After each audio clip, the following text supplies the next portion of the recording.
کسی نفسیاتی ڈاکٹر کے پاس ڈپریشن کا ایسا علاج نہیں ہے جو ان دو آیتوں میں چھپا ہوا ہے. آج کل ڈپریشن، اسٹریس بین الاقوامی بیماریاں بنی ہوئی ہیں، پتہ ہے آپ کو. اور میں بار بار کہتا ہوں نا، یورپ اور مغربی ملکوں میں اسٹریس اور ڈپریشن کی بیماری یہاں سے بھی زیادہ ہے. اور وہاں کے جو ڈپریشن کے مریض ہیں نا، وہ بہت ہی عجیب سے ہوتے ہیں، بہت ہی آؤٹ ہوتے ہیں. وہ پھندے لٹکا کے رکھے ہوئے ہوتے ہیں کہ کسی بھی وقت لٹک سکتا ہے. یہ یعنی اس طرح کے کیسز ہیں وہاں پہ. تو یہ دو آیتیں ایسی ہیں. نمبر 1، وَشَاوِرْهُمْ فِي الْأَمْرِ، کام جب کرنے کا ارادہ ہو تو کامیابی کے تمام اسباب اختیار کرو، جن میں ایک مشورہ بھی ہے. سمجھ رہے ہو؟ کامیابی کے تمام اسباب. اسی آیت کی تشریح میں ایک حدیث کو بھی میں لاحق کر دیتا ہوں. نبی صلی اللہ علیہ وسلم نے فرمایا، دع ما یریبک الی ما لا یریبک. ایک کام آپ کرنے جا رہے ہو لیکن اس میں رسک ہے، نقصان کا اندیشہ ہے، لیکن فائدے کا بھی بہت زیادہ چانس ہے، لیکن اس کا بھی خطرہ ہے کہ نقصان ہو سکتا ہے. دوسرا کام ہے جس میں فائدہ کم ہے لیکن نقصان کا چانس نہیں ہے. تو نبی صلی اللہ علیہ وسلم نے حکم دیا، وہ کام کر لو فائدہ کم ہو، نقصان کا چانس نہ ہو، اور اس کام کو چھوڑ دو جس میں تردد ہے کہ چھکا لگ گیا تو بہت. جیسے کچھ ایسے کاروبار ہوتے ہیں نا، لوگ کہتے ہیں ابے بھائی یہ تو ابھی دیکھنا ڈبل ہو جائیں گی قیمتیں. آپ کہتے ہو یار اس کا بھی تو چانس ہے کہ نہ ہو، پھر تو کوڑیوں کے دام بھی نہیں بکے گا. تو بھائی وہ کام کر لو جس میں فائدہ یقینی ہے، وہ کام چھوڑ دو جس میں تردد اور شک ہے کہ نقصان بھی ہو سکتا ہے. سمجھتے ہو کہ نہیں سمجھتے ہو؟ تو وشاورہم فی الامر کا مطلب کیا ہے؟ کامیابی کے جتنے بھی زمینی اسباب ہیں وہ پورے اختیار کرو، اس میں وظیفے نہیں ہیں، یہ ذہن میں رکھنا، جو گراؤنڈ ریئلٹی سے میچ کر رہے ہوں. مشورے کا مطلب کیا ہے؟ مشورہ جب لوگے نا تو اس کام کے پازیٹو اور نیگیٹو تمام پہلو تمہارے سامنے آ جائیں گے. اس کے بعد تمہارے لیے فیصلہ کرنا آسان.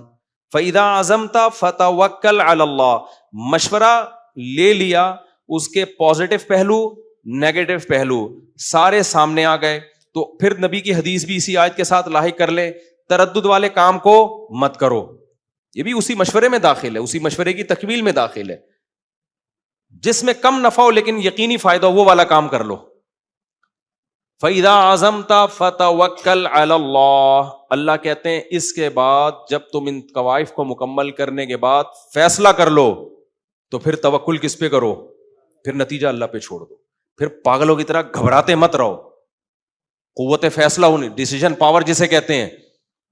کتنے لوگ ایسے ہیں کمبختوں سے فیصلہ ہی نہیں ہو رہا ہوتا کسی چیز کا، سارے قوائف پورے. ابھی میں چھوڑو کیا قصہ سناؤں یار، آج کل میرے بیان لوگ سن رہے ہیں نا، دوسری شادی، اس کے بعد جب ان کی حالت ہوتی ہے نا کرتے ہوئے کانپ رہے ہوتے ہیں. میں نے شاید پچھلے بیان میں بتایا تھا کہ ایک صاحب آئے اور کیسے کانپ رہے تھے وہ. تو میں نے ان کو منع کیا، میں نے کہا آپ کی یہ کنڈیشن ہے. جو خاتون سے کر رہے تھے نا وہ بھی آئی ہوئی تھی، تو دوسری شادی کر رہے تھے، تو کسی کو اب پتہ نہیں چلے گا کہ کس کی بات ہو رہی ہے، اس لیے غیبت میں داخل نہیں ہے. لیکن چونکہ یہ جو میں بات سمجھانا چاہ رہا ہوں نا، اس سے اس کا گہرا تعلق ہے. میں نکاح پڑھانے گیا تو وہ بیچاروں کی ہوائیاں نکل رہی ہیں. مجھے کہنے لگے کیا ہوگا دوسری کے بعد. میں نے کہا تو کرنے سے پہلے سوچنا ہے نا، نکاح نامہ تیار رکھا ہوا ہے، میں قاضی صاحب تشریف لا چکے ہیں، 2 ہفتے سے آپ نے ٹائم لیا ہوا ہے، دلہن بیٹھی ہوئی ہے، بیچاری طلاق یافتہ خاتون تھی، وہ دلہن بیٹھی ہوئی ہے. اب آپ مشورہ لے رہے ہو. کہہ رہے نہیں میں تو مشورہ تو بہت پہلے سے لے رہا ہوں. اس خاتون نے بتایا 2 سال سے یہ بندہ فیصلہ کر ہی نہیں پا رہا ہے. بالآخر اس نے اب فیصلہ کیا تھا کہ جی مفتی طارق مسعود صاحب نکاح پڑھائیں گے، ہم سے ٹائم لیا. اب آ کے پھر یہ کہہ رہے کہ کیا ہوگا. ایسے موقع پہ میں پتہ ہے کیا کہتا ہوں، میں نے کہا تو بہت برا ہوگا، یہ ذہن میں رکھنا. میں اس لیے ان کو پکا کرتا ہوں کہ تھوڑی سی آزمائش آئی نا یہ دوسری کو چھوڑے گا، مجھے پتا ہے. پہلے طلاق یافتہ ہے، دوبارہ طلاق کا دھبا لگا دے گا. ان کی بات نہیں کر رہا، نارملی بات کر رہا ہوں. تو میں ڈرا دیتا ہوں، میں کبھی بھی دوسری عورت تو میں اپریشیٹ نہیں کرتا, میں یہ تو کہتا ہوں کام بہت اچھا کر رہے ہو, لیکن جب وہ پوچھتا ہے نا حالات کیا ہوں گے, میں بہت برے حالات ہوں گے. بھائی بہت برے ہوں گے, تیار رہو نا اس کے لیے, کیونکہ آپ اگر ذہنی طور پر ان حالات سے نمٹنے کے لیے تیار ہی نہیں ہو, آپ احمقوں کی جنت میں اگر ہو, میں اس کو بتاتا کہ جب تو کرے گا نا دوسری, تیری پہلی کو پتا چلے گا اتنا خوش ہوگی کہ میں بتا نہیں سکتا, اتنا خوش ہوگی, تیرے سالے آئیں گے مٹھائی کے ڈبے لے لے کے, کیا خیال ہے, اور کہیں گے یار پہلی دفعہ زندگی میں تو نے کوئی ڈھنگ کا کام کیا, اور تیرے سسر تجھے فون کریں گے بیٹا جو ہونا تھا ہو گیا, لیکن بہرحال میری طرف سے آپ کو بہت بہت مبارک. تو سب خوش ہوں گے, اور پھر ایک وہ رکھ لینا, کوئی شو رکھ لینا, کیا خیال ہے, کیا کہتے ہیں اس کو, ایک فنکشن رکھ لینا, سوری ایک فنکشن رکھ لینا, تو خوشی منانا. اگر میں اس کو اپریشیٹ کرتا اس طریقے سے, بعد میں جب یہ نہیں ہوتا تو وہ فوراً طلاق دیتا, اور کیا کہتا ہے بھائی مجھے یہ تو پتہ ہی نہیں تھا کہ ایسا ہوگا. تو جتنا ہونا ہوتا ہے نا اس سے ڈبل کر کے بتا رہا ہوتا ہوں میں, اس سے کیا کر کے بتا رہا ہوتا ہوں, ڈبل. تو وہ صاحب نا اچھے پکے اچھے خاصے کھاتے پیتا خاندان کا آدمی تھا. تو ابھی بات ہے تھوڑے دن پہلے کی, تو میں نے کہا دیکھ بھائی یہ ہوگا یہ, میں نے کہا میں بتاتا ہوں میرے ساتھ کیا ہوا تھا. ہمارے پسٹل نکل آئی تھی, ہمارے سسرال والوں نے بندوق نکال لی تھی کہ یہ جہاں ملے گا اس کو ماریں گے. کہہ رہے پھر کیا ہوا؟ تو میں نے کہا پھر یہ ہوا میں موسٹ وانٹیڈ بن گیا, گریبان کھلا ہوا تھا میرا, تو چھپتا پھر رہا تھا میں کہ مار نہ دیں کہیں.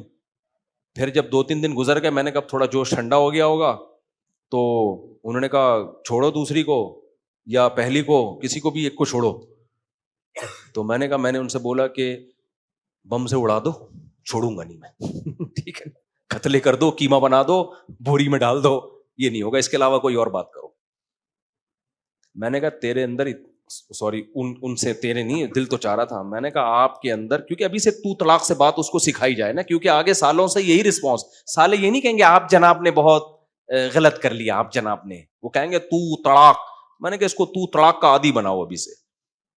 تو میں نے کہا کہ دیکھیں یہ سب کچھ ہوگا اور آپ کو برداشت کرنا پڑے گا, آپ نے بولنا ہے ایسی کی تیسی, جو اکھاڑنا ہے اکھاڑ لو. نہیں مارتا کوئی گولی یار, ابے اپنی بیٹی کو کیوں بیوہ کرے گا, وہ آدھا ادھر گیا ہے, آدھا ہے ابھی داماد, تو وہ آدھے کے چکر میں پورا داماد ہی غائب کر دے ایسا. اور لیکن پھر بھی احتیاط کر لو, اگر گولی وولی کا ہے تو 1-8 ہفتہ میں ٹھنڈا ہو جائے گا, تو بھاگ جاؤ وہاں سے, خطرہ ہوتا ہے, بھاگ جاؤ یار. اور کیا, ایک صاحب کو میں نے مشورہ دیا ایسے ہی, وہ گولی لے کے بندوق لے کے سالے گھوم رہے تھے, میں نے کہا بھاگ جا. میں نے کہا 6 مہینے مارکیٹ سے شارٹ, تو وہ تھوڑے جذبات ٹھنڈے ہو جائیں گے, پھر وہ بولیں گے یار پہلے آدھا تو تھا, اب تو آدھے سے بھی گئے. گولی مارنے کے بعد بھی یہ خیال آئے گا ان کو, آئے گا کہ یار ہم تو بیوہ ہو گئی, لیکن اب وہ زندہ نہیں کر سکیں گے تمہیں, تو بھاگ جاؤ. 6-7 مہینے سال کے بعد نہ ہوگا یہ کہ یار آ جا بھائی چھوڑ یار, ہوتا ہے یہ, ایسے بھی کیسز آئے ہیں. بھاگا تو کچھ دنوں کے بعد وہ نرم پڑ گئے, انہوں نے بولا یہ تو پورا ہی شارٹ ہو گیا مارکیٹ سے. تو لیکن جذبات میں گولی مار دی نا, خیال تو ان کو بعد میں آئے گا کہ یار یہ ہو کیا گیا, ہم یہ نہیں چاہتے تھے. مگر میں نے کہا اس غم کا آپ کو ذرا برابر فائدہ نہیں ہوگا, وہ روتے رہے ساری زندگی, آپ گئے, جیل بھی ہوگی لیکن وہ تو ان کو ہوگی نا, آپ تو مارکیٹ سے گئے نا, ہم نے تو اپنے آپ کو مارکیٹ سے جانے سے بچانا ہے, ہمیں ان کے غم کا کیا لینا دینا, وہ جیل جائیں. آپ اس پہ خوش ہو رہے میرا سالہ مجھے مار دے گا تو جیل جائے گا, تو جیل جا کے آپ کو کیا قبر میں ملے گا, آپ تو گئے نا. اس لیے اپنے آپ کو سیو کرنا ہے, آپ کو اس کی فکر نہیں ہونی چاہیے. آپ کو کس کی فکر ہونی چاہیے, اپنی. میں نے ان سے کہا, میں نے کہا میرے بھائی بہت کچھ ہوگا, پٹ بھی سکتے ہو, اور میں نے خاتون سے کہہ دیا, میں نے کہا دیکھ لیں اس بندے میں مجھے کانفیڈینس نہیں لگ رہا. وہ بڑے غصے میں نا, اس نے کہا 2 سال ہو گئے ان سے فیصلہ ہی نہیں ہو پا رہا. اب وہ جب اس کے تانے سنے نا انہوں نے, بندے نے, اس نے کہا بس ٹھیک ہے پھر پڑھا دینے کا, پڑھا دیں. میں نے کہا چلو اب کہہ رہے پڑھا دو, اتنا عرصے سے 2 سال سے ٹرخا رہا ہے. میں نے کہا یہ سب کچھ تیار ہو, کہہ رہے ہاں. کافی جھٹکے لگتے تھے نا اس کو, کہہ رہے ہاں. اچھا مجھے اتفاق سے کہیں واش روم جانا پڑ گیا نا, یہ اس کی قسمت اچھی تھی خاتون کی. میں نے کہا میں آتا ہوں, پھر میں نکاح پڑھاتا ہوں. میں جب فارغ ہوا تو ہمارے جو ولید ہے نا لڑکا, اس نے کہا مفتی صاحب وہ بہت گھبرا رہا ہے اور اس نکاح کو ٹرخا دیں آپ. میں نے پھر اس کو اکیلے میں بلایا چھپڑ میں, کیونکہ وہاں وہ دباؤ میں تھا, ہوتے ہوتے رہ جانے والی دلہن کے دباؤ میں تھا. میں نے اس کو بٹھایا, میں نے کہا دیکھ بھائی اگر ہمت نہیں ہے نا مت کرو. کہہ رہے اب مجھے آپ سے شرم آ رہی ہے, آپ بولیں گے میں نے آپ کا ٹائم لیا, اتنا ٹائم ضائع کیا, آدھے گھنٹے سے ہماری بحث چل رہی ہے اور ٹائم بھی 2 ہفتے پہلے بکنگ کر لی اور آپ ٹائم نکال کے ہمارے لیے بیٹھے ہوئے تھے, مجھے آپ سے شرم آ رہی ہے. میں نے کہا نہیں, مجھے اس ٹائم کے یہ ضائع نہیں ہے, یہ کوئی ضائع نہیں ہے, آپ اگلے ہفتے آ جاؤ. اور اگلے ہفتے بھی آنے کے بعد کوئی پابند نہیں ہے. آپ اگر پھر آپ ٹینشن میں جاتے ہو اگلا ہفتہ کر لیں گے. میں نے کہا میں ہر ہفتے ڈیلے کر آپ کے لیے ایک سلاٹ میں خالی رکھوں گا, ہر ہفتے 15 منٹ میں نے آپ کو دینے ہیں, تو مجھے ٹینشن نہیں ہے, اس کا بیڑا مت غرق کرو. میں نے کہا آپ کے انداز سے لگ رہا ہے کہ آپ جب پٹو گے تو آپ نے اس کو چھوڑنا ہے. تو کہنے لگا وہ ان کو یہ سمجھا دیں یہ بات, وہ تو مجھے نہیں چھوڑے گی اب جو ہونے والی ہے نا, وہ بولے کہ کیا مذاق بنایا ہوا ہے. تو میں تو نہیں گیا اس خاتون کے ساتھ, میں نے اس ولید کو بھیج دیا, میں نے کہا اس کو سمجھا دو آپ کے حق میں بہتر یہی ہے کہ یہ نہ کریں, ابھی اس کو ڈیلے کر دیں. بس وہ ایسا ڈیلے ہوا کیا. یہ میں کسی کا مذاق اڑانا مقصد نہیں ہے, کسی کو پتہ بھی نہیں کس کی بات ہو رہی, کیونکہ وہ دونوں ہی تھے, تیسرا کوئی بھی نہیں تھا. ان دونوں کو تو شاید پتہ چل جائے ان کی بات ہو رہی ہے, لیکن وہ تو مجھے ویسے ہی پتہ ہے نا میرے سامنے ہوئی ہے, کسی تھرڈ پارٹی کو نہیں پتہ چلے گا کس کی بات ہو رہی ہے. یہ میں کیوں اتنا واقعہ سنا رہا ہوں بھائی, جب تمام پہلوؤں سے مشورہ لینے کے بعد جب ایک رائے قائم کی ہے نا تو پھر اس میں ریورس نہیں ہونا چاہیے. ایسے آپ زندگی میں کچھ بھی نہیں کر سکتے, سمجھ رہے ہو؟ یہ ہے قرآن کا مطلب. فَإِذَا عَزَمْتَ, جب ایک ڈیسیژن لے لیا ہے نا, فَتَوَكَّلْ عَلَى اللَّهِ, تو نتیجہ کس پہ چھوڑنا ہے؟ اللہ پہ. یہ توکل کی کمی ہے, اللہ پہ اعتماد ہی نہیں ہے. بھائی جب فیصلہ کر لیا تمام پہلوؤں سے, ایسی کی تیسی, دیکھا جائے گا کیا ہوگا, بھائی دیکھ لیں گے یار, اللہ ہے نا, اللہ بھی تو کچھ کرے گا, سارا خود ہی کرنا ہے, کیا خیال ہے؟ اللہ بھی تو اللہ کے لیے کر رہے ہو نا ایک کام, تو کچھ اللہ پہ چھوڑو یار. صبر کی توفیق بھی اللہ کی طرف سے ملتی ہے.